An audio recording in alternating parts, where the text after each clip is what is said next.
I'm gonna go get some lunch because all I ate was a bag of chips and I feel like shit, so it's probably because I haven't actually eaten anything. The weather's like kind of windy today, but I'm only here for like 2 days. I honestly, like, just based off of it, don't know if I'm gonna love Naxos, but we'll see how it goes. So I'm gonna be really honest with you guys. I did not have a good time in Naxos at all, and I know there's probably gonna be people in the comments who are upset for me saying this, saying, oh, Naxos is such a beautiful island, you didn't get to experience it, blah blah blah. I just wanted to preface this by saying these are obviously my own opinions based on my own experience. I'm not saying I'm right or that my opinion is more right than someone else's. This is just my opinion and my experience as a solo female traveler who also is visibly a person of color. I personally don't want to get into too much detail about why I did not enjoy Naxos so much, but all I will say is that it definitely had to do, in my opinion, with the fact that I was a solo female traveler, and also definitely had to do with the fact that I did not look of European descent, and that's all I want to say about that. I still want to share the moments in Naxos that I enjoyed. I just found I had to go outside of the city center and where areas were super busy to enjoy that, and that's totally okay with me. So moving on from the negative, we are going into my highlights of Naxos.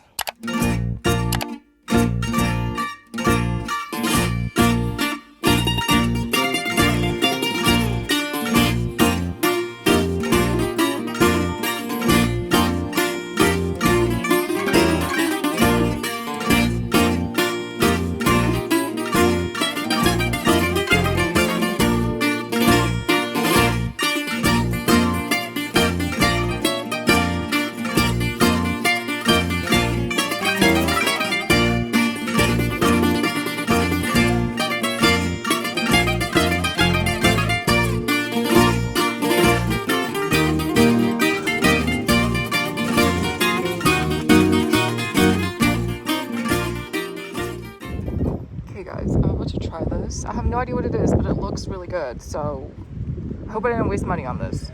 This is exactly how I expected it to taste. It's like a slushie, essentially, a frozen one, so 10 out of 10. Guys, I'm driving this car, but there's literally no park, so apparently putting it in neutral is how you start and stop the car. I'm so baffled. And then if you want to reverse, you actually have to keep the handbrake on, push on the accelerator, and actually see if your car is like going backwards or forwards first. And then while you're pushing the accelerator, you bring the handbrake down. I look confused, but I just want to say, bless my parents. My dad like bought an old car from his coworker. Oh no, not even that. It was my dad's 4Runner. My dad's 4Runner has the handbrake. So like, thank God I know how to use and actually drive cars and like shift gears, because a lot of new cars nowadays don't have that kind of stuff, just like push buttons. But yeah, thank goodness, because I know how to use a handbrake. I know how to do all of this, and this is just European living for you.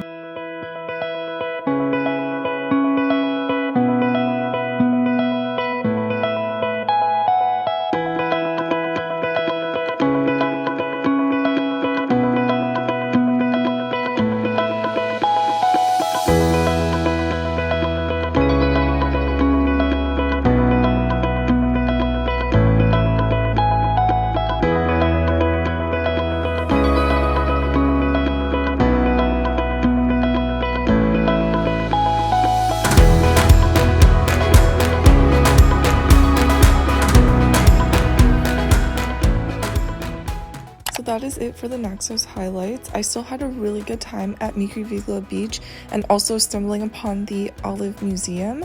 And now we are moving on to Mykonos.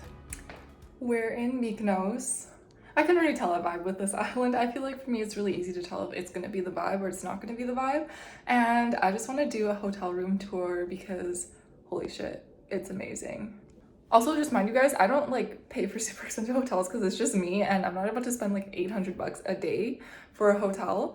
So I'm here for 3 days and I think I only paid a total of $600. Now you guys are gonna be like, shit, Catherine, that's a lot. But remind yourself, this is Mykonos. This is not like a cheap place, and this is a hotel room to myself. I'm not staying in a hostel. I don't hostel. I just can't do it. I have too much luggage, like literally. I have that, and I stuffed my metro backpack inside my check bag at the moment so that I didn't have to carry so many things. So yeah, I don't hostel, and I thought this was a really good price for what I get, and it's literally like right in Mykonos town, which is perfect as well. Oh yeah, it comes with slippers and a robe. How cute is that? And some little snacks, which I'll definitely be eating. A bottle of wine. It even comes with an iron, which I'm actually really impressed by.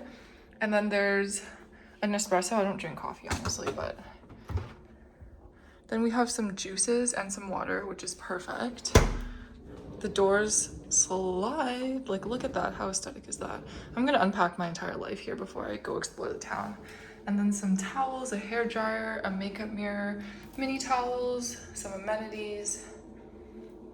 Sorry, I should show you guys the full bathroom. And then the toilet is here. And then most importantly, the shower. And then there's one up top there too. But this is super nice, super spacious, a lot of room so the water doesn't drip out. But yeah, here we are.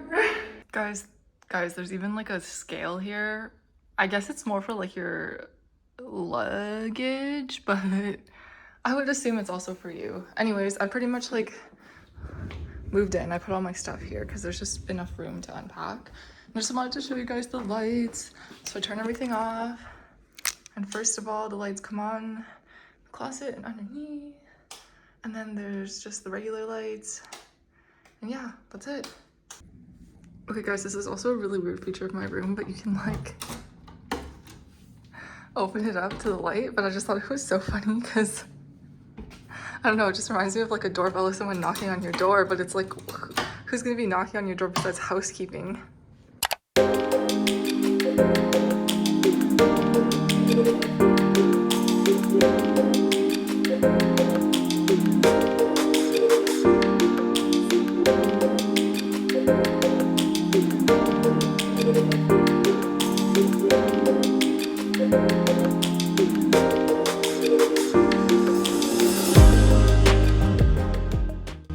A personal recommendation of mine would just be to walk around Mykonos town and kind of get lost. There are a lot of different side streets and roads to go around, so there's tons to explore. And I would personally go to Sky Bar instead of 180 Sunset Bar just for the beautiful vibes and the live singer.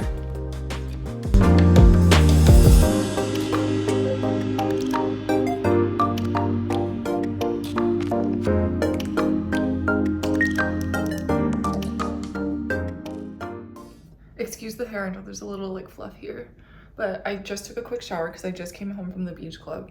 By the way guys, the beach clubs here are honestly a scam. I like made an online reservation. It's like, oh, like already the like fourth row, the last row is like 45 euros, so divided by 2, I can't do the math right now, but like that would be the price of 2 sunbeds, 45 euros, and then the minimum spend of 15 euros per person. I go to the beach club and they're like, oh, the minimum spend today is 25 euros, and I'm like, and I heard them tell this girl in front of me who was like there yesterday, and she was like, oh, well, that was the price yesterday. And she's like, yeah, but today's a new day, like new price. And I'm like, what the fuck does that even mean? So just to let you guys know, the prices may not necessarily be accurate online. They may not be reflected like at the actual venue, which is honestly kind of annoying, but like, what are you gonna do if you want to like party, you know? I do think that you can show up just to like party or just to like go to the bar or whatever when the party starts around like 4 at Tropicana. But I'm not too sure, don't quote me on that. But like, I just wanted a beach bed, and at Paradise Beach, I don't think there's a place where you could just like lay in the sand, honestly. It's kind of a scam. Even though that's technically illegal, apparently, but the government doesn't really do much about it because I don't think they can monitor it or police it every day. So they would just like ask the beach clubs to take down their like sunbeds like outside of the zones that they've rented from the government, and then they would just put them back the next day. So it like really does make a difference.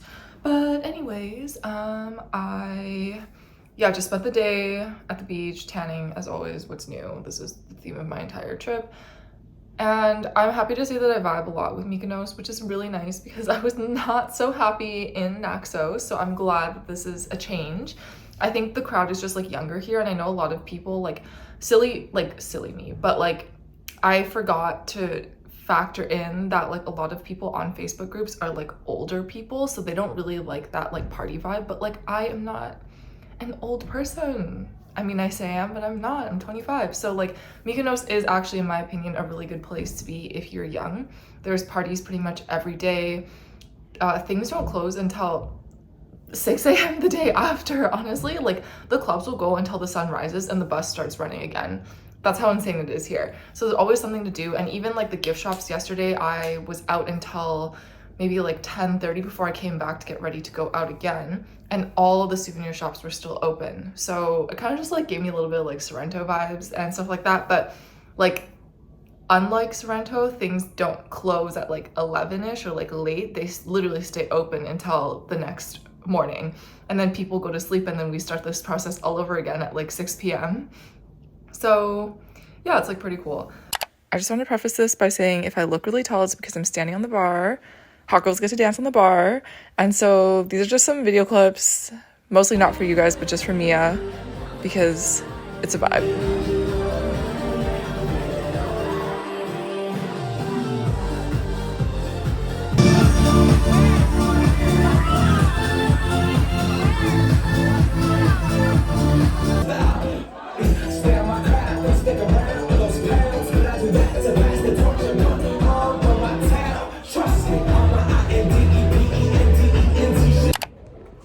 It's 4 a.m. I just got back home. I probably would have been out longer if I didn't go to a second club. But the second club was like not really my vibe. They played a lot of rap and I don't really listen to like not mainstream rap. So yeah, here we are. I'm literally gonna put the do not disturb sign on my door and call it a night. Bye guys. A night, a morning, I don't even know anymore.